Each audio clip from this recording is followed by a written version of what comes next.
The morning arrived draped in gold, as though nature herself conspired to mock the trembling heart of Lady Rosalind Ashworth. Through the tall windows of her chambers at Ashworth Manor, sunlight spilled across Persian carpets and caught in the crystal vases overflowing with orange blossoms, their heavy, sweet perfume saturating the air until she could scarcely breathe without tasting wedding on her tongue. Her maid, Martha, moved about the room with practiced efficiency, laying out silk stockings and pearl-buttoned gloves, while her mother's seamstress made final adjustments to the ivory gown that hung like a ghost against the mahogany wardrobe. Rosalind sat motionless at her vanity, watching her own reflection as though observing a stranger, her chestnut hair being arranged into an elaborate coiffure threaded with seed pearls and white roses. She looked, she thought distantly, exactly as a bride should look, porcelain skin, lips touched with just enough color to suggest health rather than artifice, eyes wide and clear. Yet beneath the composure, beneath the careful arrangement of silk and sentiment, her heart beat an erratic rhythm that had nothing to do with joy. She was to marry Duke Edmund Blackwood in 3 hours' time, a man she had met precisely 7 times during their courtship, each encounter orchestrated by their families with the precision of a military campaign. He was handsome, certainly dark-haired and tall, with the kind of aristocratic features that looked as though they had been carved from marble by an artist who favored sharp angles and brooding intensity. But he was also cold, his conversation polite yet distant, his smiles rare and seemingly rationed like wartime provisions. Her mother called him distinguished, her father called him an excellent match. Rosalind called him, privately, in the silence of her own thoughts, utterly unknowable. She had told herself, during sleepless nights when doubt crept through her resolve like winter through cracked windows, that love might come later. That warmth could grow between 2 people bound by vows and shared purpose. That perhaps his coldness was merely reserve, and beneath it lay depths she had not yet been permitted to explore. The thought offered small comfort now as she watched Martha's hands work through her hair, each pin securing her more firmly to a future she could not quite envision. Outside, she could hear the sounds of preparation, horses being readied, carriages arriving, the distant murmur of servants ensuring every detail met the exacting standards befitting the union of 2 prominent families. The day was perfect, absolutely perfect, each element arranged to create a memory of beauty and grace. Yet Rosalind felt as though she was standing at the edge of a great precipice, about to step forward into empty air. Sustained only by the hope that someone had built a bridge she simply could not yet see. But before our lover's fate is revealed, subscribe so you never miss a chapter of romance and scandal, and tell us in the comments, where are you watching from? Now, let's begin. The Church of St. Catherine stood resplendent in the June sunshine, its ancient stones warm beneath cascades of ivy and climbing roses, its doors thrown open to receive the procession of society's finest families, who arrived in carriages polished to mirror brightness, the ladies in their summer silks and the gentlemen in their formal attire, all gathered to witness the union that would bind the Ashworth and Blackwood estates in matrimony. Rosalind arrived precisely on time, her hand trembling only slightly on her father's arm as they waited in the vestibule. The organ swelling with Bach's prelude as the appointed hour approached, and she could see through the doorway the pews filled with familiar faces, the altar dressed in white lilies and roses, the vicar standing ready with his prayer book open, everything perfect, everything as it should be, except for the one absence that began as a whisper of concern and grew, with each passing minute, into something closer to alarm. Edmund was late. At first, it seemed a trifle, 10 minutes, perhaps a delay with his carriage or some minor crisis of dress, but as 10 minutes became 20, became 30, the whispers in the church shifted from polite murmuring to barely concealed speculation, and Rosalind felt her father's arm tense beneath her hand, felt her mother's anxious glance from where she sat in the front pew, her fan moving rapidly despite the pleasant temperature. Rosalind stood frozen in her ivory gown, the heavy silk suddenly oppressive, the pearl-encrusted bodice feeling like armor that could not possibly protect her from whatever was unfolding, and she maintained her composure through sheer force of will, her face a practiced mask of serenity, even as something cold and terrible began to unfurl in her chest. It was nearly an hour past the appointed time when the doors opened again, not to admit the Duke, but rather his private secretary, Mr. Thornfield, a thin man with apologetic eyes who carried a sealed letter and approached the vicar with the kind of careful dignity one might employ when diffusing an explosive device. The church fell absolutely silent. Rosalind watched as the vicar broke the seal, read the contents, and his face underwent a transformation from confusion to shock to something that looked almost like pity. And when he looked up at the assembled guests, then at Rosalind herself, she knew with absolute certainty that her life was about to shatter into pieces she would never be able to properly reassemble. The vicar's voice, when he spoke, seemed to come from very far away, as though she were hearing it through water. "I regret to inform the assembled guests that His Grace, the Duke of Blackwood, will not be joining us today. He has chosen to honor a prior commitment of marriage to Lady Constance Fairfax, daughter of the Earl of Pemberton." The words landed like physical blows. Chosen another, Lady Constance Fairfax, whose fortune was legendary, whose connections made even the Ashworths look provincial. The church erupted in shocked exclamations and hurried whispers,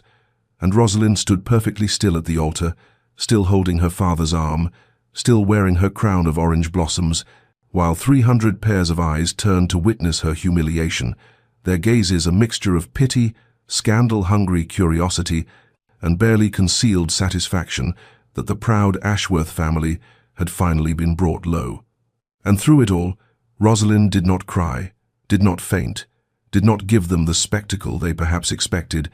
but simply stood there, a bride abandoned at the altar, her dreams of gradual love and eventual warmth turning to ash in her mouth as thoroughly as if she had tried to swallow fire. The carriage ride back to Ashworth Manor passed in a blur of summer hedgerows and pitying glances from the coachman, who had been instructed to take the back roads to spare the family further public exposure, and Rosalind sat in silence beside her mother, still wearing the ivory gown that had cost a small fortune and now felt like a burial shroud, the orange blossoms in her hair wilting in the heat until their perfume turned sickly sweet. And when they finally arrived at the manor, she walked through the familiar halls as though moving through a dream, or perhaps a nightmare from which she could not wake, past servants who averted their eyes and whispered in corners, past her father who stood in his study doorway looking older than she had ever seen him, his face grey with the particular shame of a man who cannot protect his daughter from the cruelties of the world, and up the grand staircase to her chambers, where Martha helped her out of the dress, with trembling hands and tears streaming down her cheeks. Though Rosalind herself remained dry-eyed, her grief too vast and terrible to be expressed through anything so simple as weeping. The days that followed blurred together in a haze of withdrawn curtains and untouched trays of food, and her mother came to sit beside her bed each morning, her hand cool against Rosalind's forehead as though checking for fever, her voice gentle with the kind of sympathy that somehow made everything worse, because it confirmed that yes, this terrible thing had happened. Yes, everyone knew. Yes, her life as she had imagined it was truly over, and Rosalind would listen to her mother's attempts at comfort assertions that Edmund Blackwood was clearly a scoundrel unworthy of her, that better matches would come, that time would heal all wounds, and she would nod and murmur agreement, while inside she conducted a different conversation entirely, one in which she asked herself the questions that had no comfortable answers. What was wrong with her that he had chosen another? What inadequacy had he seen that made her so easily discarded? Was she truly so worthless that she could be abandoned at the altar without even the courtesy of a personal explanation? And though her rational mind knew that his choice likely had nothing to do with her worth and everything to do with Lady Constance's superior fortune and connections, her heart, that treacherous, wounded thing, whispered that she had been weighed and found wanting, that she was somehow fundamentally unlovable, destined to be second choice or no choice at all. Society, naturally, revelled in the scandal, and the invitations that had once arrived daily ceased entirely, not because she was unwelcome precisely, but because no one quite knew how to treat a woman who had been so publicly rejected, and Rosalind found herself grateful for the isolation, retreating to the library in the evenings where she could lose herself in novels and poetry, in worlds where love conquered all and honor meant something more than financial calculation. And as the first week passed, she began to construct a new life for herself, smaller than the one she had envisioned as a duchess, quieter and more contained, a life of books and gardens and perhaps, eventually, a kind of peace that came from accepting that some dreams were simply not meant to be realized. And though her heart still ached with a pain so profound it sometimes made breathing difficult,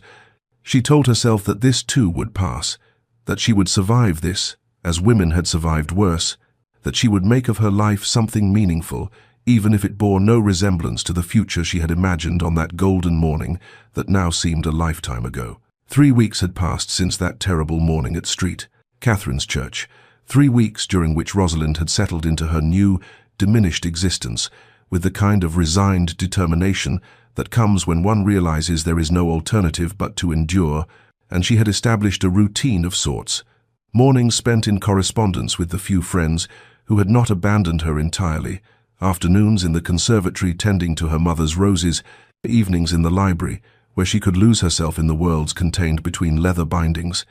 And it was during one of these evenings, as she sat reading by lamplight in her chambers, that she first noticed the figure in the gardens below. It was past midnight, the house silent, save for the settling of old timbers and the distant hoot of an owl, and she had risen to close her curtains against the night chill when movement in the gardens caught her eye. A dark shape standing motionless beneath the ancient oak tree, whose branches nearly reached her window, and her first response was fear some intruder, perhaps, or a vagrant who had wandered onto the grounds. But as she watched from behind the safety of her curtain,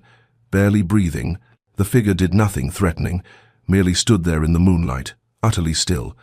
facing toward the manor, toward her window specifically, in a vigil that seemed to have no purpose she could discern. She should have called for her father, should have alerted the servants that someone had breached the grounds, but something held her silent, some quality in the figure's stillness that spoke not of menace, but of something else entirely, something she could not quite name. And so she watched, her heart beating rapidly against her ribs, as the minutes stretched into an hour and still the figure did not move, did not approach the house or retreat into the darkness, but simply stood there as though waiting for something, or perhaps atoning for something, or perhaps merely bearing witness to her lighted window in the silent house. When she finally retired to bed near 2 in the morning, the figure was still there, and when she woke at dawn and rushed to the window, the gardens were empty, showing no sign that anyone had ever stood vigil beneath the oak, save for a slight depression in the grass, where someone had stood for hours without moving, and she told herself she had imagined it, that her grief-addled mind had conjured phantoms to populate her isolation. But the next night, as she prepared for bed, she could not resist checking the window, and there he was again, for she had begun to think of the figure as he standing in precisely the same spot, his posture one of absolute stillness. And this time she did not watch for merely minutes, but for hours, sitting in her window seat, with the lamp extinguished, so he could not see her observing him, and she felt a strange mixture of fear and curiosity, and something else, something that felt dangerously like hope, or perhaps its shadow, stirring in her chest despite her best efforts to smother it. On the third night, Martha mentioned in passing while brushing out Rosalind's hair that the gardener had reported seeing a gentleman in the grounds after dark, a tall man in fine clothing who made no attempt to hide himself but who disappeared before anyone could approach him, and Rosalind felt her pulse quicken at this confirmation that she had not imagined the figure, that someone was indeed keeping this strange vigil beneath her window, for reasons she could not begin to fathom,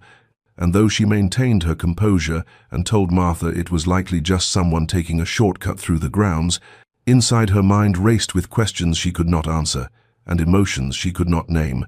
a terrible confused stirring of something that felt both like dread and anticipation, as though she stood on the edge of some precipice she could not see but could sense in the darkness ahead. The seventh night brought a moon so full and bright it turned the gardens silver, transforming every leaf and blade of grass into something almost ethereal, and Rosalind had positioned herself at the window earlier than usual, driven by a compulsion she refused to examine too closely, when the figure appeared at his customary position beneath the oak tree, and this time, whether by design or by chance or by some cruel mercy of fate, the moonlight fell directly upon his face, illuminating features she had tried so desperately to forget, and the recognition hit her with the force of a physical blow.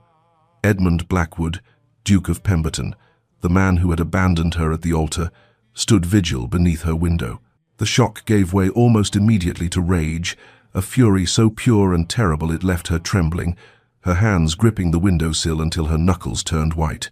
And she wanted to scream, to throw open the window and demand what right he had to come here, to stand on her family's grounds after what he had done, to haunt her nights with his presence when he had chosen another woman, married another woman, built a life with another woman, while she languished in shame and isolation.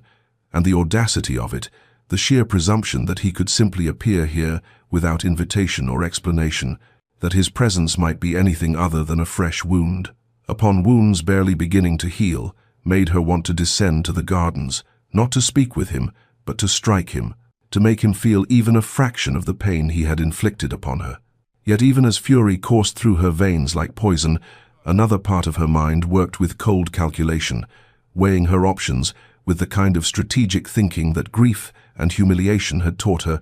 and she realized that confronting him would give him exactly what he seemed to want: her acknowledgement, her attention, and her emotional engagement. And why should she grant him anything when he had granted her nothing but public humiliation and private anguish? And so she made a decision in that moment, standing at her window with moonlight streaming across her face and rage burning in her chest, that she would not confront him, would not speak to him, would not even acknowledge that she had seen him or knew of his presence, because to do so would be to admit that he still had power over her emotions, that he could still move her to action, that he mattered at all in the small, careful life she was building from the ruins he had left. From that night forward, a strange ritual established itself in the grounds of Ashworth Manor, a silent war conducted through presence and absence, acknowledgement and denial, for Edmund came every night without fail, arriving shortly after midnight and remaining until the first hints of dawn touched the eastern sky. Standing motionless in wind and weather, his face turned toward her lighted window, and Rosalind, for her part, maintained her position of absolute indifference, never opening her window to speak to him, never sending a servant to drive him away, never by word or gesture, or even the flicker of a curtain, indicating that she knew he was there, though in truth she was always aware of him, could feel his presence like a weight upon her consciousness, and could not sleep properly, knowing he stood vigil in the darkness below. She told herself her refusal to acknowledge him was a form of strength, a demonstration that he no longer held any claim upon her thoughts or feelings, but in the deep hours of night when sleep eluded her, and she sat by her window reading by lamplight, while he stood in the shadows below, she wondered if perhaps her silence was not strength at all but cowardice, a fear that if she spoke to him, if she looked directly at him, if she allowed herself to truly see him rather than the monster her hurt had created, she might discover feelings she was not prepared to face, and so the nights passed in this strange stalemate, neither of them yielding, neither of them breaking, two people locked in a dance of proximity and distance, presence and absence, while the world moved on around them and everyone else slept peacefully in their beds, unaware of the silent vigil being kept in the gardens of Ashworth Manor. The whispers began in drawing rooms across London, carried on the lips of servants who spoke to other servants, who spoke to their mistresses, who spoke in carefully modulated tones over tea and cards, and within a fortnight of Edmund's vigil beginning, society hummed with speculation about the Duke of Pemberton's peculiar nocturnal habits, for though he appeared at every necessary social function with his new Duchess on his arm, Constance Fairfax, now Constance Blackwood, resplendent in jewels that caught the candlelight and gowns that whispered of wealth beyond measure, his household staff could not help but notice that their master disappeared each night shortly before midnight and did not return until dawn. And while discretion was expected of good servants, the tale was simply too delicious to keep entirely silent. Lady Catherine Pemberton called on Rosalind in early November, ostensibly to deliver some books she thought might provide comfort, but Rosalind could see the curiosity burning behind her old friend's sympathetic expression, could hear the carefully casual quality in Catherine's voice when she mentioned that the Duke and Duchess had hosted a magnificent ball the previous week, that they seemed quite content together, that Constance wore her new status with grace, and Edmund performed his role as devoted husband with apparent conviction, and then, after a pause that felt calculated, Catherine added that nonetheless there were the strangest rumours about the Duke's whereabouts at night. Had Rosalind heard anything, living so close to his usual route, if he were indeed travelling somewhere, And Rosalind had smiled with a serenity she did not feel, and said she kept such early hours now that she could not possibly comment on the nocturnal wanderings of anyone, let alone a man who had made his indifference to her abundantly clear. Other visitors came with similar missions, thinly veiled as concerned Mrs. Hartwell, with her piercing eyes and talent for extracting confessions, young Amelia Bradshaw, who had always been more honest than tactful, and asked outright if it was true that the Duke came to Ashworth Manor under cover of darkness. Lord and Lady Sinclair, who spoke vaguely of seeing a figure matching Edmund's description in the village at odd hours, and to each Rosalind presented the same composed facade, neither confirming nor denying, neither expressing interest nor outrage, simply deflecting with the kind of dignified restraint that eventually convinced most of her visitors that she knew nothing of the Duke's activities and cared even less, though inside she burned with humiliation at being the subject of such speculation, at knowing that her private anguish had become public entertainment, that even her refusal to acknowledge Edmund's vigil could not prevent society from weaving narratives around their strange, silent connection. The most peculiar aspect of the gossip was the portrait it painted of Edmund's double life by day. He was everything a duke should be, attending Parliament, managing his estates, escorting his wife to the opera and the theatre, hosting dinners where he played the gracious host and she the accomplished hostess, and by all accounts they presented a picture of marital harmony that should have put to rest any speculation about the haste of their union. Yet by night he abandoned this performance entirely to stand in the gardens of the woman he had rejected, and Rosalind could not reconcile these two versions of the same man, could not understand how he could smile at Constance over breakfast and then spend the dark hours standing beneath another woman's window, could not fathom what purpose this vigil served or what he hoped to achieve through this strange penance. As October gave way to November and November began its slow march toward December, the pattern remained unbroken: Edmund at social functions with Constance,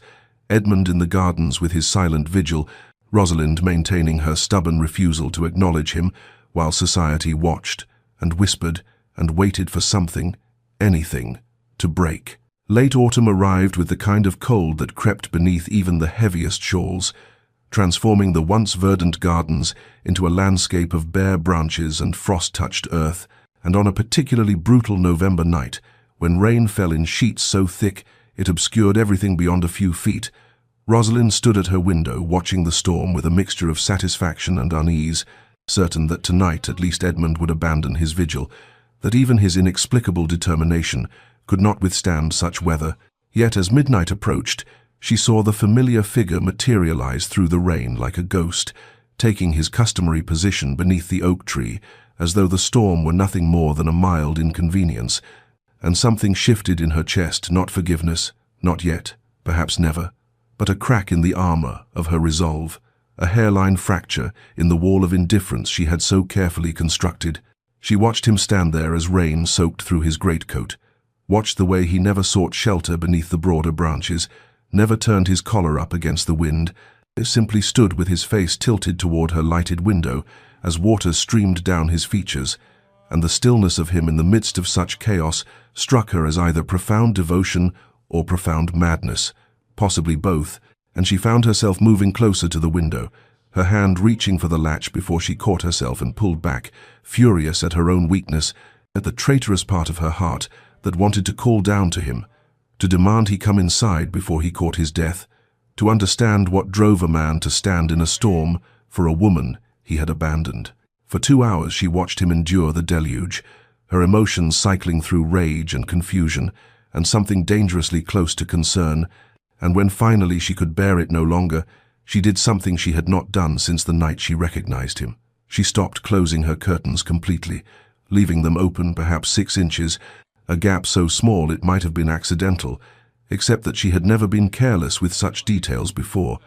and though she told herself it meant nothing, was merely practical, so she need not stand so close to the glass to observe whether he had finally shown sense and departed. She knew, even as she made the excuse that it was a lie, that this small opening in her curtains was an acknowledgement, however minute, a signal, however subtle, a crack in the facade of her indifference. Edmund noticed immediately. She saw the way his posture changed ever so slightly, saw something shift in the set of his shoulders, though he made no other movement, offered no gesture of triumph or relief, simply stood in the rain, with his gaze fixed on that narrow opening, as though it were a door thrown wide in welcome. And the rest of the night passed in this new configuration, Rosalind behind her partially opened curtains, and Edmund in the storm below, neither speaking, neither approaching,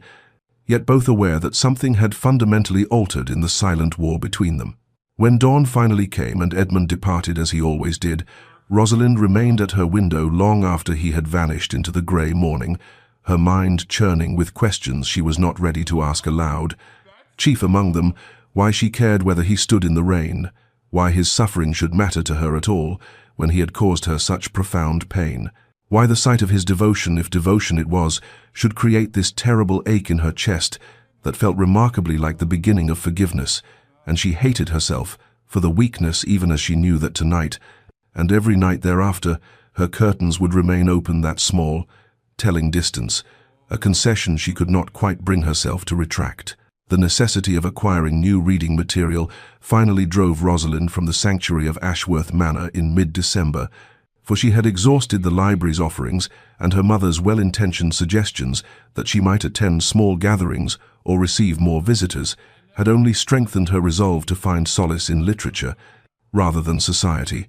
And so on a grey afternoon, when the threat of snow hung heavy in the air, she ventured into the village with only her maid Martha for company, making her way to Hartwell's Books, the modest shop that had supplied her family's reading habits for 2 generations, and she had just entered the warm interior with its familiar scent of leather and paper, and was running her gloved fingers along the spines of newly arrived volumes, when she sensed rather than saw another presence in the narrow aisle, and turning found herself face to face with Edmund Blackwood at a distance of perhaps 3 feet, close enough to see that the months had carved themselves into his features with cruel precision, for the man before her bore little resemblance to the composed Duke who had left her at the altar. His face was gaunt, shadows pooled beneath eyes that seemed to have forgotten sleep, and there was a quality of barely suppressed anguish in his expression that made her breath catch, even as fury rose hot in her throat. They stood frozen in that narrow space between shelves, the air between them dense with all the words that had never been spoken, and Rosalind's first instinct was to turn and flee, but pride locked her limbs in place, would not allow her to grant him even that small victory of driving her from a public space, and so she lifted her chin and met his gaze with all the ice she could summon, waiting for him to speak or move or do something to break this terrible suspended moment. And when he finally did speak, his voice was rough, unpracticed, as though words had become foreign to him in the long, silent hours of his vigil. "Lady Rosalind," he said, and the formal address felt like another small wound, a reminder of the intimacy they might have shared, the Christian names they might have used had he not chosen differently, and she inclined her head in the barest acknowledgement, her own voice when it came sounding brittle and strange to her own ears. "Your Grace." The title sat between them like a wall, a reminder of all the distance rank and choice had created, and she saw something flinch in his expression, saw his hand move as though to reach for her before falling back to his side, and the silence stretched again until he said with quiet intensity, "I deserve your hatred, but not your indifference." And the words struck her with unexpected force because they named precisely the thing she had been trying so hard to maintain, the careful neutrality that was her only defense against the chaos of her actual feelings, and she wanted to rage at him, to demand what right he had to object to her indifference, when indifference was surely the least of what he deserved. But instead, she simply gathered her skirts and moved past him in the narrow aisle, their shoulders nearly brushing in the confined space, and she walked to the counter with measured steps that concealed the trembling in her legs, purchased the first 3 books the proprietor recommended without truly hearing his descriptions, and departed into the cold afternoon without looking back, though she could feel Edmund's gaze following her like a physical weight, and even as she climbed into her carriage and directed the driver home, his words echoed in her mind with maddening persistence. "I deserve your hatred, but not your indifference," as though he had some claim on her emotions, as though even her contempt was something he had a right to demand, and she pressed her gloved hands against her eyes and wondered furiously why his haggard appearance should affect her at all, why the evidence of his suffering should create this unwanted ache in her chest when she should be rejoicing in his pain, and the realization that she was not rejoicing, that she was in fact profoundly disturbed by the glimpse of his anguish, terrified her more than all the months of his silent vigil combined. The letters began appearing 3 nights after their encounter in the bookshop, small folded squares of cream-colored paper weighted down with smooth river stones on the iron bench beneath the oak tree, and Rosalind discovered the first one when she descended to the garden on a restless morning. Drawn by some impulse she refused to examine too closely, and she stared at the letter for a long moment before leaving it untouched and returning to the house with her heart beating an irregular rhythm against her ribs, telling herself she had no interest in whatever excuses or justifications Edmund might offer, that his words, whether written or spoken, meant nothing after what he had done. Yet that evening she found her gaze drawn repeatedly to her window, to the bench below where the white paper gleamed faintly in the moonlight, and when she finally retrieved it 4 days later, during another early morning walk, she told herself it was merely to clear the garden of debris, nothing more, though her hands trembled as she broke the seal and unfolded the single sheet. The letter contained no salutation, no signature, only a few lines written in Edmund's precise hand. "I cannot ask forgiveness. I can only bear witness to your existence. That you breathe, that you wake, that you move through the world, this is enough. This has to be enough." She read the words 3 times, searching for hidden meaning or manipulation, finding only a strange, stark honesty that unsettled her more than any plea or excuse might have done. And she burned the letter in her fireplace that same morning, watching the paper curl and blacken, yet the words had already inscribed themselves in her memory with uncomfortable permanence. And when another letter appeared, 2 nights later, she retrieved it more quickly, and then another 3 days after that, each one similarly brief, similarly devoid of explanation or petition, one saying only, "Your light in the window is my North Star." Another, "I deserve the winter of your silence." And still another, "To know you are well is the only grace I can claim." And the more letters she read, the more confused she became, because this was not what she had expected. Not apology or excuse-making or attempts to win her sympathy, but rather a kind of witness, as though Edmund were simply documenting his own unworthiness while affirming her existence,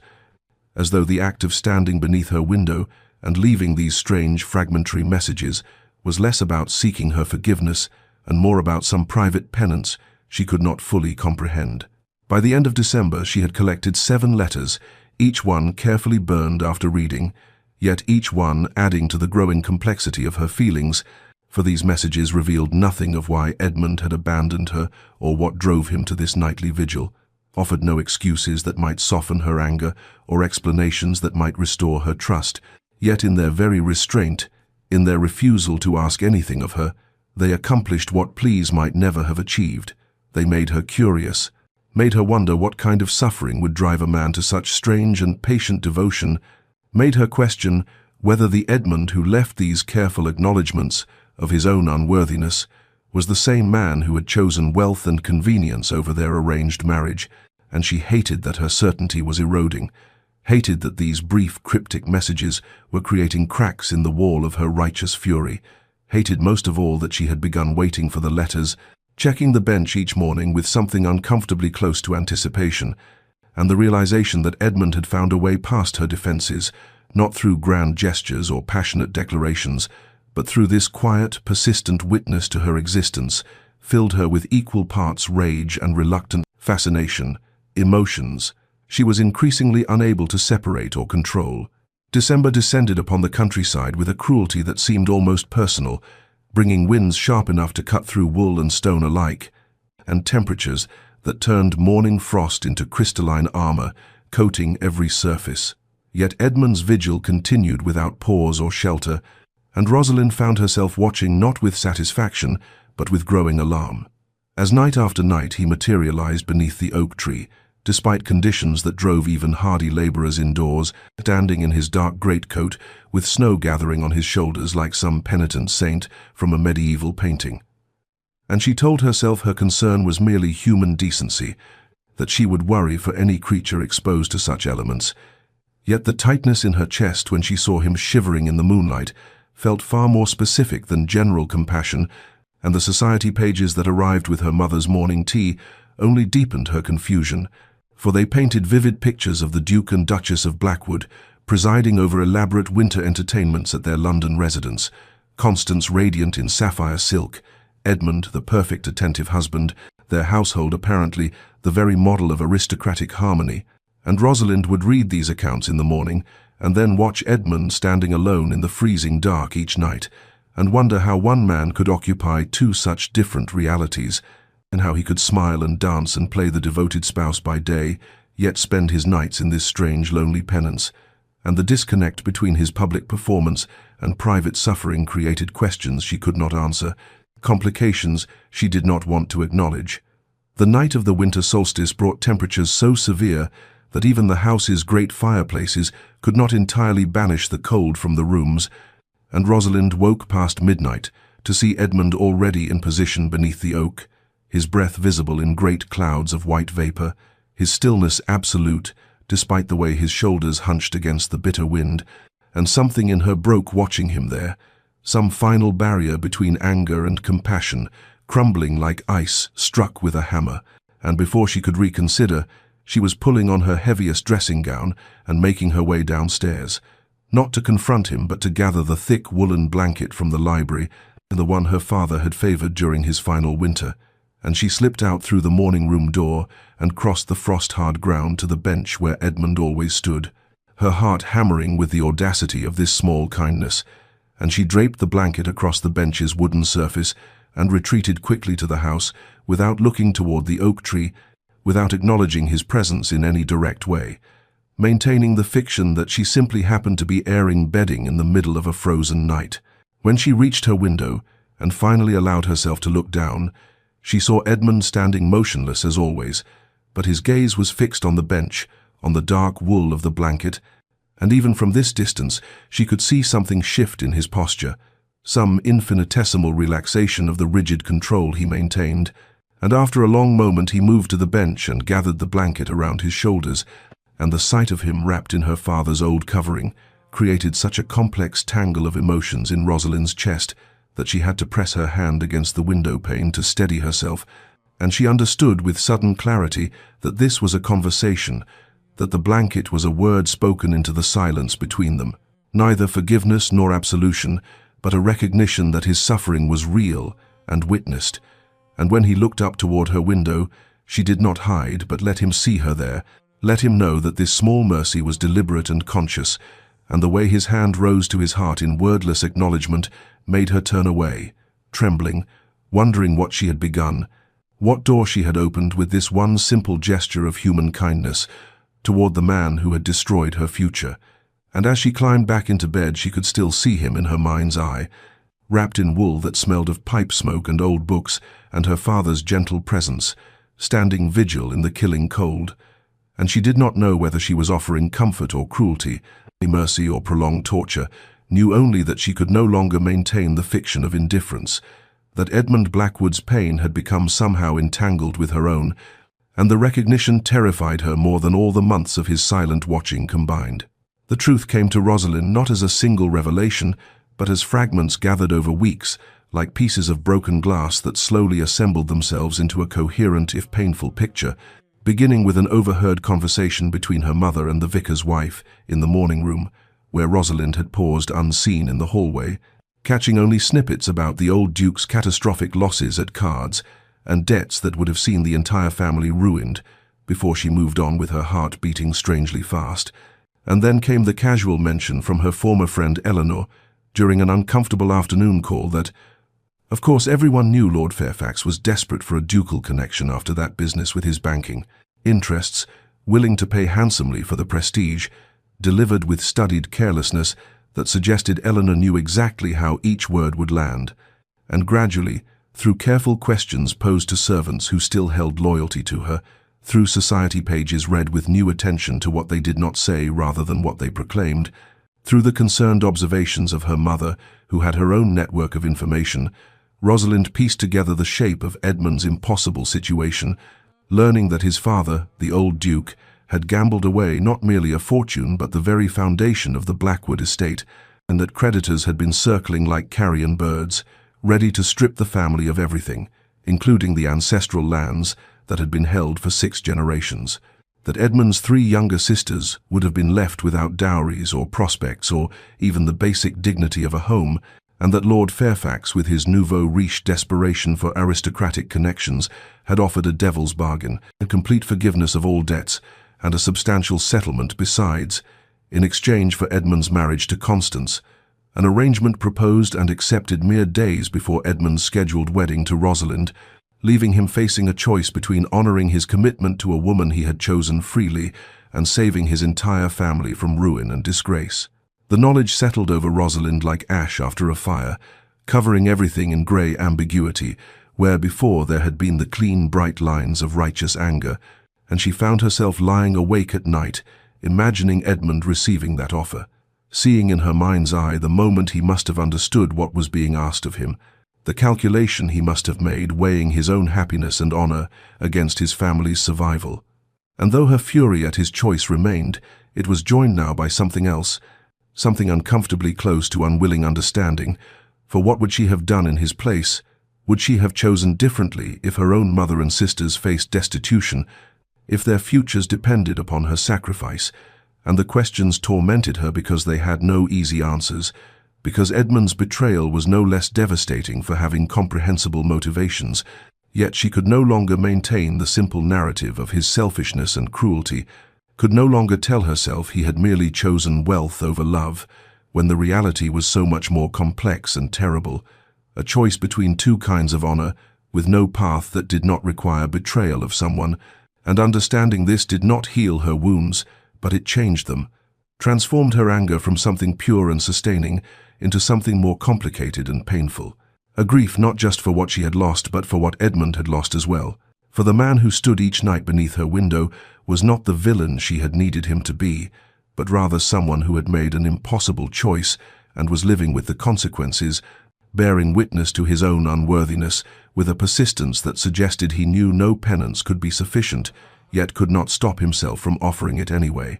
And Rosalind wept when this understanding finally crystallized fully, wept not with the hot tears of outrage, but with the slower, colder tears of recognition that the world was crueler and more complicated than she had believed, that sometimes there were no good choices, only terrible ones, and that Edmund Blackwood was perhaps as much a victim of circumstances as she was, trapped in a marriage of convenience while his heart kept its nightly vigil beneath an oak tree,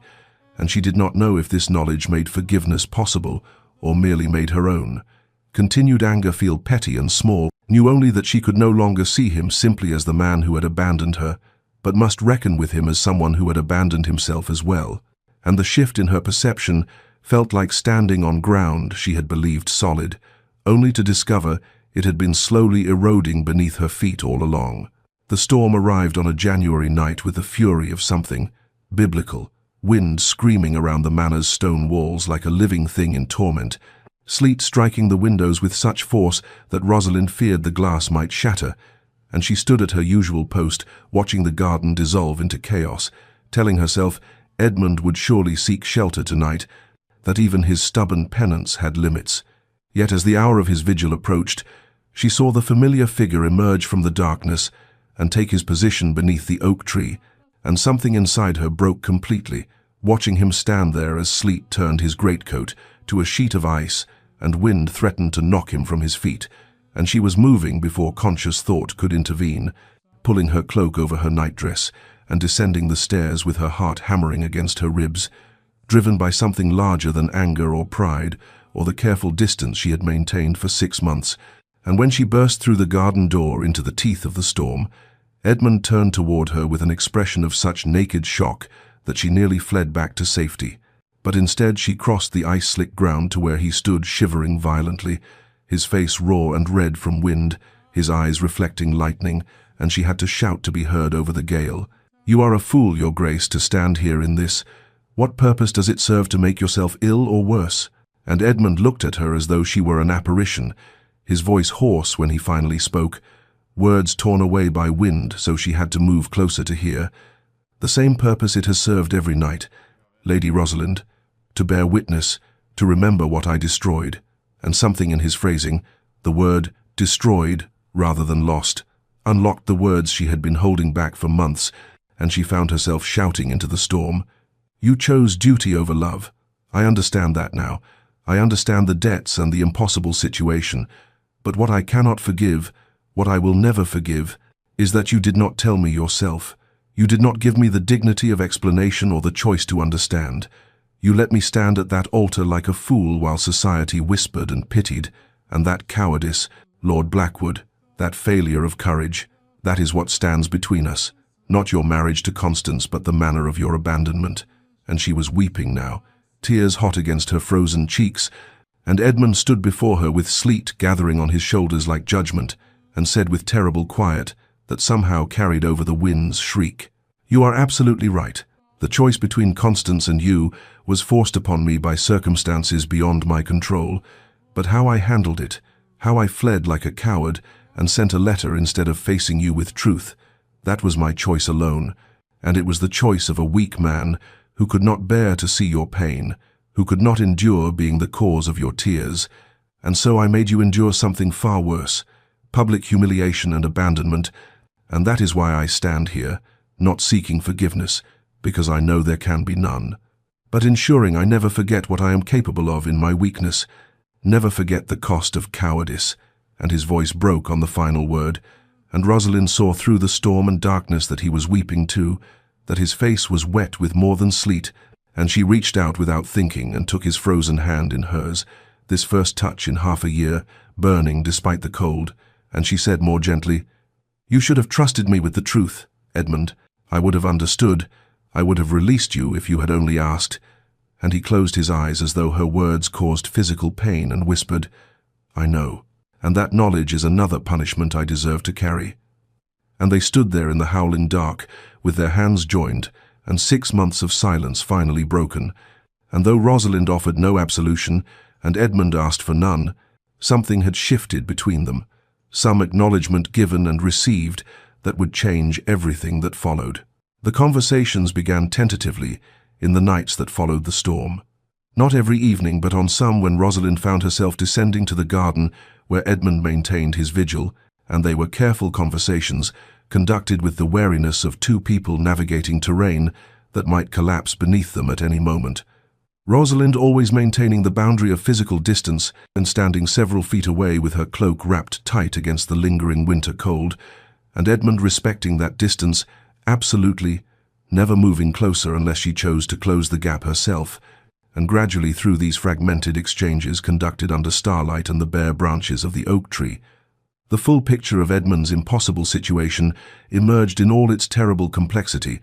how his father's gambling had not been the casual losses of a gentleman at cards, but rather a systematic destruction of the family's financial foundation over years of increasingly desperate wagers and debts accumulating like snowfall until they had buried the estate entirely, how the creditors had given Edmund 1 month to produce payment or lose everything, including Blackwood Hall itself, which had been in his family since the time of the first Elizabeth, and how his 3 sisters, the youngest only 14, would have been left without even the basic provisions for their futures, condemned to lives of genteel poverty or worse. And Edmund's voice, when he spoke of this, carried a weight of responsibility that Rosalind recognized as both noble and crushing, the burden of being the only son, the heir upon whose shoulders rested not just his own fate, but that of everyone who depended upon the family name. He told her about Lord Fairfax's offer, how it had come mere 5 days before the wedding, presented not as a choice but as a salvation with conditions, complete erasure of all debts, and a settlement of £30,000 in exchange for Edmund's marriage to Constance, and how Edmund had spent those 5 days in a kind of waking nightmare trying to find another solution, writing to every connection his family possessed, seeking loans or extensions or any alternative path, only to be refused at every turn, because word of the old Duke's debts had spread, and no one wished to throw good money after bad, and finally on the 4th night he had made his choice, or rather accepted that no real choice existed, that duty to family must supersede personal happiness. He must take precedence over the quiet hope he had been nurturing that his marriage to Rosalind might become something real and warm and chosen. Constance understood from the beginning, Edmund said one night, when frost glittered on the ground between them like scattered diamonds. Her father arranged it as he arranged everything in her life, and she accepted it with the resignation of someone who had never expected to marry for love. But you, Rosalind, you were different. You were the one thing I had chosen for myself, the one decision I had made from the heart rather than duty. And destroying us, was the price of preserving everything else, and I paid it because I am my father's son, and his mistakes became my responsibility. But I will not pretend the cost was anything less than everything that mattered. Rosalind listened to these revelations standing very still, her breath forming clouds in the cold air, and she understood that Edmund was not asking for forgiveness with these words, but rather offering her the truth he should have given her months ago. The explanation that might have spared her the worst of the humiliation, even if it could not have changed the outcome, and she found herself asking questions, not with anger now, but with a genuine desire to understand the shape of the trap he had been caught in. And through this understanding something shifted in her heart. Not forgiveness exactly, because forgiveness felt too large and absolute for what she could offer, but rather a recognition that Edmund's vigil was indeed what he had named it, both penance for his cowardice in the manner of abandonment and a kind of prayer, a nightly assertion that though circumstances had forced him into one life, his heart remained constant to another, and that constancy, that stubborn refusal to accept the erasure of what they might have been, was perhaps the only honor he had left to offer her, and she accepted it not with words but with her continued presence in the garden, these conversations that acknowledged the reality of their loss, while also creating something new and fragile in the space between them. Spring arrived with the kind of cruel beauty that made every living thing seem to mock Rosalind's internal confusion. Crocuses pushing through the last of the snow in defiant purple clusters, and the air carrying warmth that felt like a promise after the long winter of her discontent, and she found herself looking forward to the evenings in the garden with an anticipation that frightened her, because it meant Edmund Blackwood had become not just a presence she tolerated, but one she needed. These careful conversations had carved out a space in her life that felt essential rather than intrusive, and she was beginning to understand with dawning horror that somewhere in the accumulated nights of honesty and witnessed pain, she had done the unthinkable and fallen in love with him, not the Edmund who had abandoned her at the altar, but this haunted man who stood vigil in all weather and spoke of his failures with unflinching clarity. And she was considering what this meant, what possibilities might exist if circumstances were different, when Edmund arrived one April evening with an expression that made her heart clench with premature grief. "I must speak with you about a matter of some importance," he said without preamble, his voice carrying a formality that had been absent from their recent exchanges, and Rosalind felt the ground shift beneath her feet as she waited for whatever blow was coming. "Constance is with child," Edmund continued, the words falling like stones into still water. "The announcement will be made public within the week, and I wanted you to hear it from me directly, rather than through society gossip or the papers." Rosalind stood very still, processing this information and all its implications.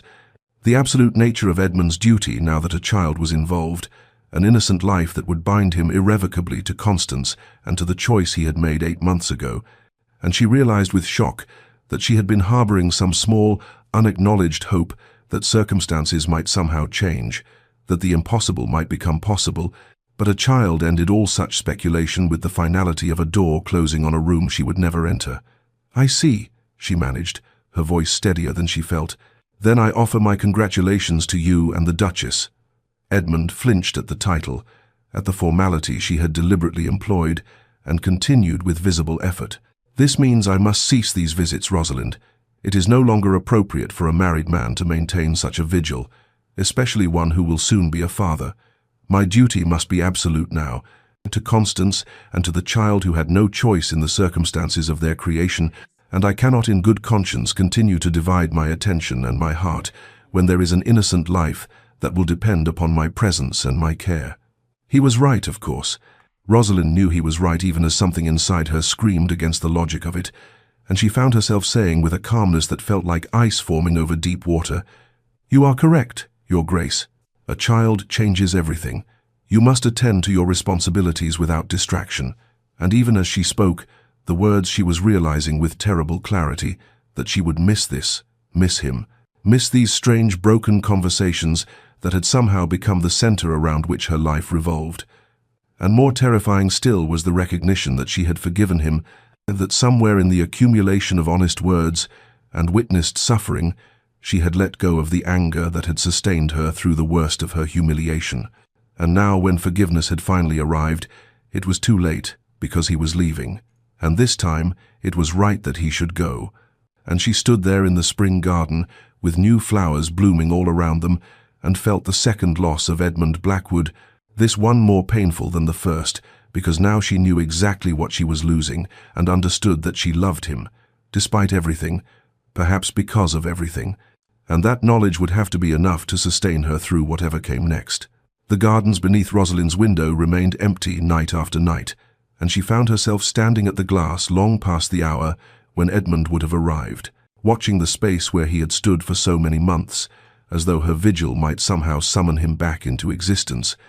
But the oak tree cast its shadows on barren ground, and the bench where she had once left a blanket sat unused, and the absence was so complete it felt like a physical wound, something she could press her hand against and feel the edges of sharp and distinct. The first week of his absence, she told herself, it was relief, she felt, that the ending of their strange nocturnal meetings was exactly what propriety demanded and what her peace of mind required, but by the second week she could no longer maintain the fiction and had to acknowledge that she missed him with an intensity that frightened her, missed the sound of his voice in the darkness, and the careful way he maintained the distance she required, and even the pain of their conversations, because that pain had been shared and witnessed, and therefore somehow more bearable than this solitary ache. She went through her days in a kind of fog, attending to her correspondence and her household duties, and the small routines that had sustained her through the first abandonment. But everything felt hollow now, drained of color and meaning, and she realized with terrible clarity that Edmund's presence had become not just something she tolerated, but something essential to her ability to navigate the world, that she had been depending on those hours in the garden to feel fully alive, and fully herself in a way that nothing else allowed. Her internal reckoning with her own feelings was brutal and unsparing, forcing her to examine the truth she had been avoiding for weeks, that she had fallen in love with Edmund Blackwood, not despite their broken history, but perhaps because of it, because the man who stood vigil beneath her window in all weather was someone she understood in ways she never could have if their first wedding had proceeded as planned, someone whose failures and regrets and stubborn hope mirrored her own, and their conversations had built something more solid than romance, something rooted in honesty and mutual recognition of pain, and that foundation had become precious to her without her quite realizing when it happened. The irony was so cruel it would have been laughable if it weren't destroying her. She had forgiven him and fallen in love with him precisely at the moment when he became truly and permanently lost to her, when his duty to Constance and their unborn child made any future between them not just unlikely but morally impossible, and Rosalind found herself grieving not just the loss of Edmund's presence but the loss of possibilities she had only just begun to recognize existed, the future they might have built if circumstances had been different, if timing had been kinder, if the world had not demanded so much from both of them. This grief was different from the humiliation of the abandoned wedding, deeper and more personal, because now she knew exactly what she was losing and could measure it against the accumulated weight of honest words and shared silences,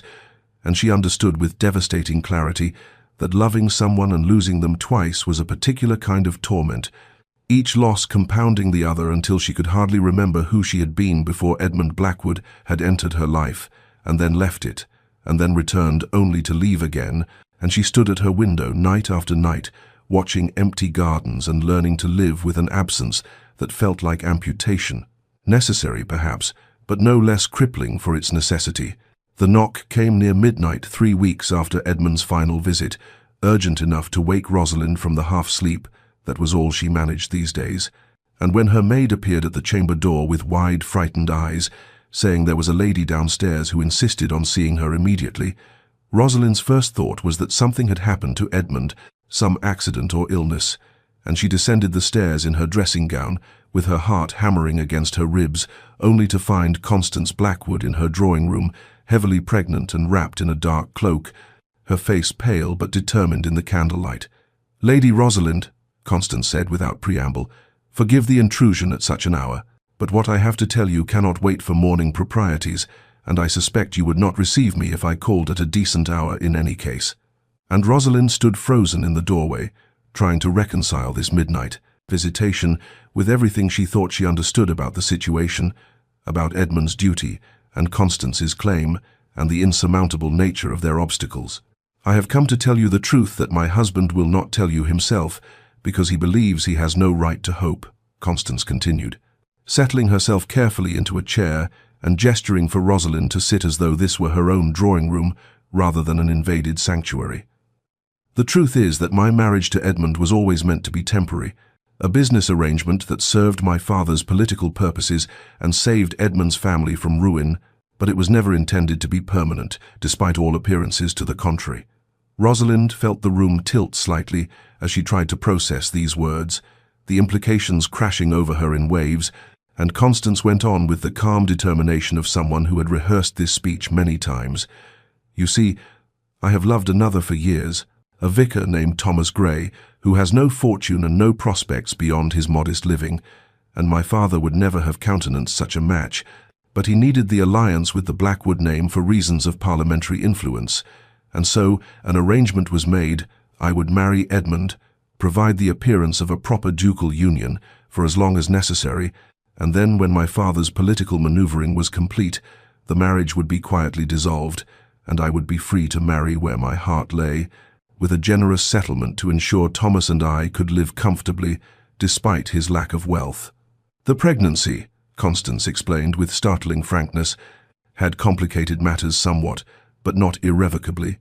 The child was indeed Edmund's, because the arrangement had required at least the appearance of a true marriage, and both she and Edmund had understood that an heir might seal the alliance more convincingly, but provisions had been made. The child would be acknowledged and provided for, but raised primarily by Constance and Thomas, once the dissolution was complete, and Edmund had agreed to all of this because it was the only way to save his family, while eventually being free to choose his own path. "He loves you, Lady Rosalind," Constance said with gentle certainty. "He has always loved you. Even when he was standing beside me at the altar, he loved you. And every night he spent beneath your window was not mere penance but prayer, that somehow you might understand, might forgive, might wait, though he had no right to ask for any of those things." And she reached into her cloak to produce a letter bearing Edmund's seal. "He does not know I have come here tonight. He would be furious if he knew, because he believes he has forfeited any claim to your regard, and that you deserve better than a man who abandoned you, once regardless of his reasons. But I could not let you go on believing that he is lost to you, when the truth is that he is bound only by his own conviction that he is unworthy of a second chance." Rosalind took the letter with trembling hands, her mind reeling with the enormity of what Constance had revealed, and when she finally found her voice, it came out as barely more than a whisper. "Why are you telling me this?" And Constance smiled with something that looked like understanding and perhaps a touch of envy, saying, "Because I know what it is to love someone society deems impossible, and because Edmund Blackwood is a better man than he believes himself to be, and deserves the happiness he will never claim for himself, and because you, Lady Rosalind, deserve to make your choice with full knowledge rather than in ignorance, as you were forced to before." And then she was rising with some difficulty, preparing to leave as abruptly as she had arrived,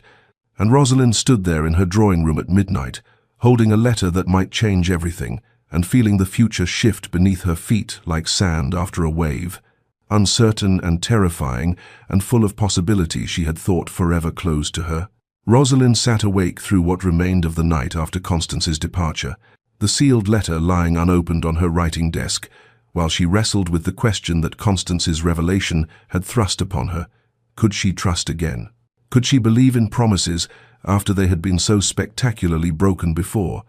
Could she risk her heart a second time, knowing exactly how it felt to have it shattered? And the dawn found her no closer to certainty, but possessed of a strange clarity that whatever answer she arrived at must come from confronting Edmund directly, rather than reading words he had written without knowledge of Constance's intervention.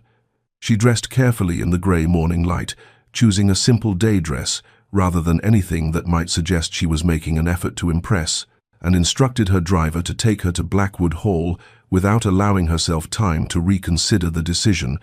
and the journey passed in a blur of countryside, still wet with spring rain, while her mind rehearsed and discarded 100 different speeches until she realized that there was really only one question that mattered, one test that would tell her everything she needed to know about whether a future between them was possible or merely another beautiful impossibility. The butler who answered the door at Blackwood Hall looked startled to see her, but admitted her without question, perhaps sensing something in her bearing that made objection impossible, and he led her through halls she had never seen before to Edmund's private study, where he knocked once and entered to announce her presence, and Rosalind followed before she could lose her nerve to find Edmund rising from behind a massive oak desk covered in papers and ledgers, and the sight of him stopped her breath because Constance had been right about his appearance. He looked broken in ways that had nothing to do with physical injury, his face drawn and pale and marked with the kind of exhaustion that spoke of sleepless nights and abandoned hope. "Rosalind," he said, and just her name in his voice contained such a mixture of longing and despair that she almost turned and fled, but she had not come this far to retreat now, and so she remained in the doorway while the butler withdrew and closed the door behind him, leaving them alone together for the first time since that night in the garden when he had told her he would not return. "I have one question to ask you," she said, keeping her voice steady through force of will, "and I require an honest answer regardless of what you think I wish to hear or what propriety might demand." And Edmund nodded slowly, his hands gripping the edge of his desk as though he needed its solidity to remain upright, and she drew a breath and asked the question that would determine everything. "If you were free, if all obstacles were removed and you could choose without consequence or duty to constrain you, would you still want me after everything that has passed between us? After the hurt and the anger and the months of silence, after you have seen me at my worst and I have seen your failures laid bare, would you still choose me?" The silence that followed her question seemed to stretch for an eternity, while Edmund stared at her with an expression she could not read, and then he moved around the desk with careful, deliberate steps until he stood before her close enough that she could see the shadows beneath his eyes and the tremor in his hands. And he said with quiet, devastating certainty, "Every night I stood beneath your window was my answer to that question. Every letter I left, knowing you might never read it. Every moment I remained, when any sensible man would have accepted your rejection and moved on, all of it was my answer, because wanting you has never been the question. Rosalind, wanting you is the one constant truth in a life that has required me to compromise every other principle I thought I possessed. And if I were free today, I would beg you to marry me, and if you refused, I would beg again tomorrow. And I would continue begging until you believed that my constancy is not performance or penance, but the simple recognition that you are the only future I can imagine that does not feel like slow death."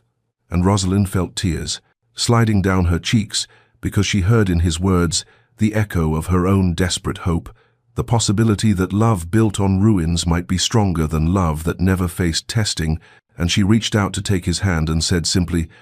"Then we begin again." They courted properly this time, not with the rushed arrangement that had characterized their first engagement, but with the careful deliberation of two people who had learned that love required more than attraction or duty, and Edmund called at Ashworth Manor 3 times each week at respectable hours with Rosalind's mother present as chaperone, and they walked in the gardens where he had once kept his vigil and spoke of everything they had never discussed before, their childhoods and their fears, their disappointments and their dreams, the small details that comprised the texture of their inner lives rather than the polished surfaces they presented to society. The scandal that erupted when Constance's marriage was quietly dissolved sent shockwaves through the ton, and when she married her vicar in a simple ceremony 3 months later with her infant daughter in attendance, society pages overflowed with speculation and condemnation, but Rosalind found she cared less for their opinions than she once had, because she had learned through hard experience that public perception bore little relationship to private truth, and she weathered the gossip with Edmund at her side, their relationship growing stronger through the shared experience of social censure rather than weakening beneath it. They spoke often of the past because Rosalind insisted that they could not build a future on unexamined wounds, and Edmund answered every question she posed about his choices and his marriage to Constance with painful honesty, and gradually she came to understand not just what he had done, but why. And more importantly, she came to believe that he understood the depth of hurt his actions had caused regardless of their necessity,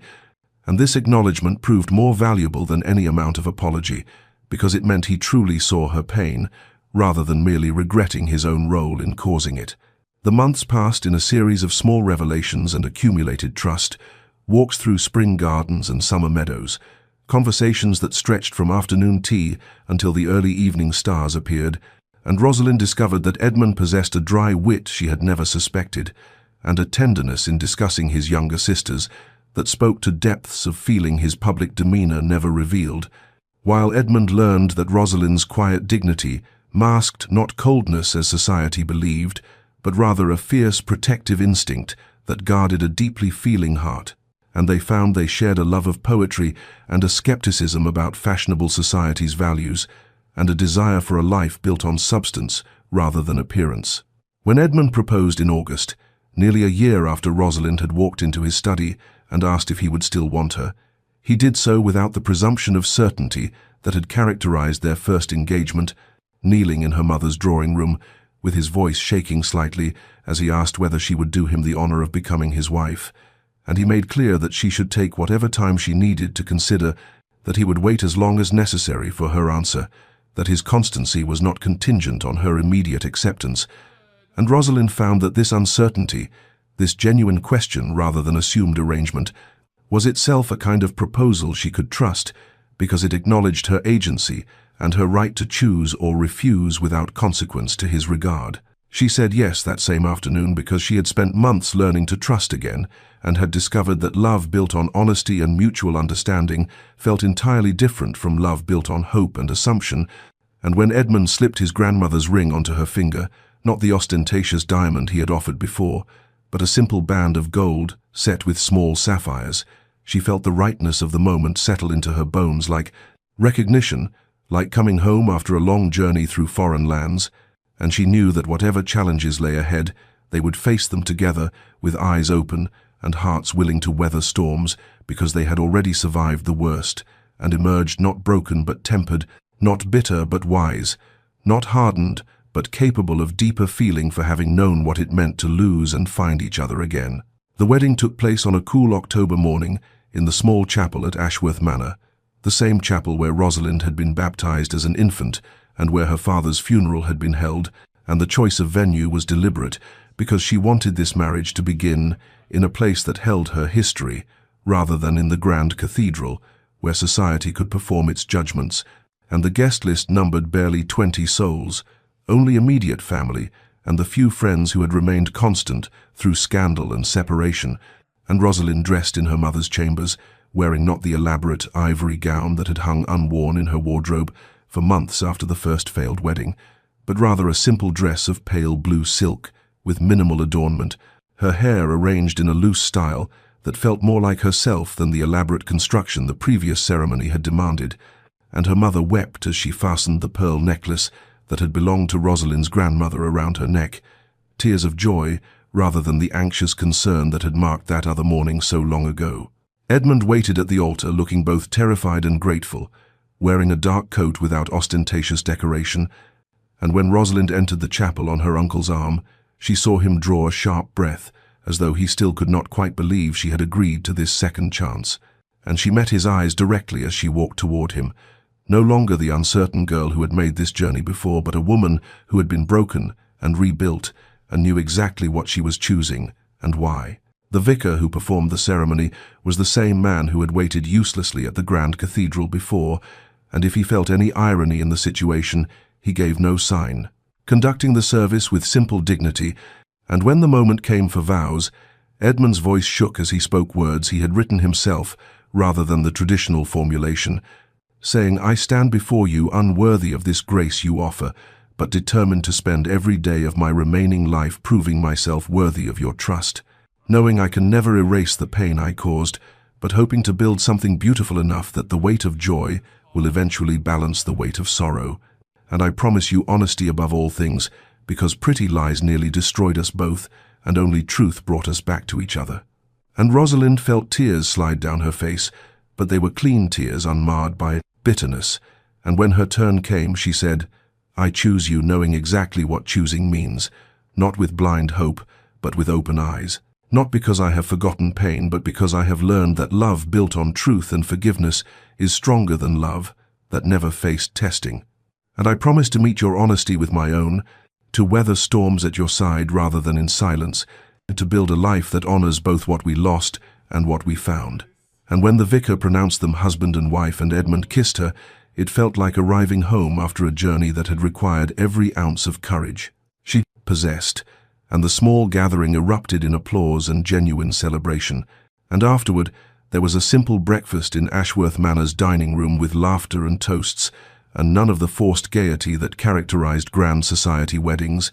just honest joy at a union that had been earned rather than arranged. And as the afternoon light slanted through the windows, Rosalind caught Edmund's hand and led him to the garden where he had once kept his lonely vigil, and they stood together beneath her window, and he said quietly, "I never imagined when I stood here in darkness that it would lead to this." And she replied, "Neither did I, but perhaps that is the nature of grace, that it arrives in forms we cannot predict and asks us to believe in possibilities we thought were dead." And they remained there in the golden autumn light, two people who had learned that the straightest path is not always the one that leads to the truest destination, beginning their actual life together not with certainty, but with something better, with hard-won understanding, and the knowledge that they had already survived the worst, and chosen each other anyway. 5 years had passed since that October wedding in Ashworth Chapel, and Blackwood Hall had been transformed from the cold formal residence it had been under Edmund's father into something warmer and more alive, filled with children's laughter and the comfortable chaos of a household built on love rather than duty. And on this particular autumn afternoon, Rosalind stood at the drawing-room window, watching Edmund in the garden with their 3 children, their eldest daughter, Catherine, nearly 4 years old, running ahead, while Edmund carried their twin sons who had just celebrated their first birthday, and she felt the familiar warmth bloom in her chest at the sight of them together. At Edmund's patient attention as Catherine showed him something she had found among the roses, at the way he shifted the babies in his arms so he could properly examine whatever treasure she offered, and it struck her, as it often did, that this ordinary domestic happiness had seemed impossible during those dark months of separation and pain, that the man who now devoted himself to tea parties with stuffed animals and bedtime stories had once stood alone beneath her window night after night in silent penance, and she wondered if he ever thought of those nights, whether he remembered the cold and the rain and the desperate hope that had brought him there,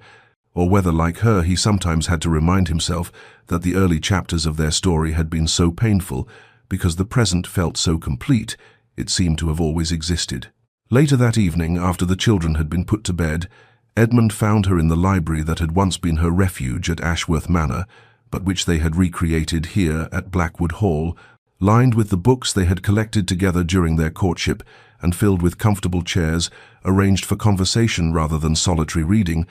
and he sat beside her and took her hand and said, "Catherine asked me today why we don't have a grand portrait of our wedding like other families, and I told her it was because the most important things cannot be captured in paint, in that our wedding was perfect, precisely because it was small and real, and chose substance over spectacle." And Rosalind smiled and replied, "She will understand someday when she is older that sometimes the sweetest victories are the ones that required the longest battles." And they sat in comfortable silence watching the fire burn low, two people who had learned that love was not the absence of pain, but the willingness to walk through pain towards something truer and more lasting. Dear listener, perhaps you find yourself in a season of waiting, standing as Edmund once stood beneath windows that remain curtained against you, or perhaps you are the one behind the curtains, nursing wounds and wondering whether trust can ever be rebuilt after it has been shattered. And I would tell you this: the straightest path is not always the one that leads home, and sometimes the love that nearly destroys us is the same love that ultimately saves us, if we have the courage to let it transform rather than define us. And there is a difference between perfect timing and right timing, between love that arrives easily and love that must be earned through patience and honesty, and the willingness to build on truth rather than illusion. The heart that has been broken and mended is stronger than the heart that has never known fracture, for it understands that love is not the absence of difficulty, but the commitment to work through difficulty together, not the fantasy of effortless harmony, but the reality of two imperfect souls choosing each other daily, despite and because of their imperfections. And if you are waiting for a sign that your story can still have a happy ending, let this tale be that sign. Let it remind you that grace often arrives in unexpected forms and that the longest nights sometimes precede the most beautiful dawns. May you find the courage to stand beneath windows when necessary and the wisdom to eventually open them. May you learn to build love on honesty rather than hope alone. And may you discover, as Rosalind and Edmund did, that some stories worth telling require the patience to let them unfold in their own time rather than in the time we demand. Until we meet again, may peace find you in unexpected gardens. May you rest well knowing that broken things can be mended into something more beautiful than they were before. And may you remember always that the heart's capacity for healing is matched only by its capacity for hope. This has been a story from Greatest Love Stories, where we believe that the best romances are not the ones that come easily, but the ones that teach us who we are capable of becoming.